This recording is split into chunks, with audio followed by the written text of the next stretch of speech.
بسم الله الرحمن الرحيم. السلام عليكم ورحمة الله وبركاته. وعن همبليو يدعو كؤادا بشان بركيسان رمضان عن أدريا دمان دتك الصوماليات إيوه ومدى مسلمين تاه بشان صنقاتك ومد كمد تيرارك إسلامك وكسنتن عبادة توبة إسعافينتا صدقة تاكلينتا دتك الدنتير إيوه اسكو نحرس الشجرة لحدنا oo kamid acmaasha ugu wanaagsan ee loogu dhawaado alle walaalayaal sida aad la socotaan dalkeena waxa uu la tacaalayaa saameyntii abaaraha ee dhibaatada weyn ka soo gaartay kumanaan qoys oo reer guuraa ah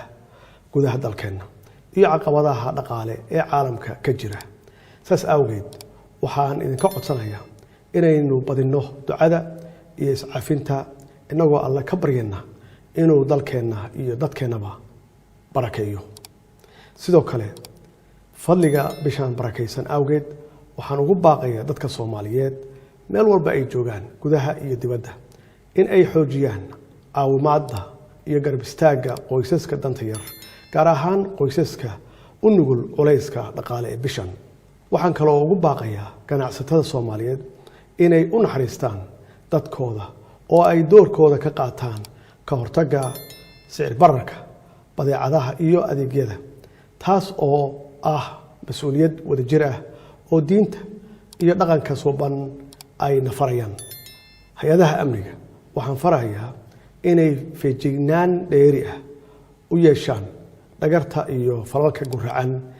ee ay soo maleegayaan argagixisada al-shabaab shacabka Soomaaliyeed waxaan ugu baaqayaa inay la shaqeeyaan ciidamada qalabka sida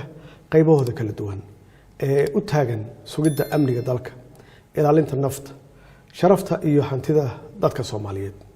alle haynaga aqbalo cibaadada iyo amalka suuban hana waafajiyo khayrka bishan barakeysan qalbigeena ha ku xoojiyo isjacayl dhexdeena dalkeena mid nabada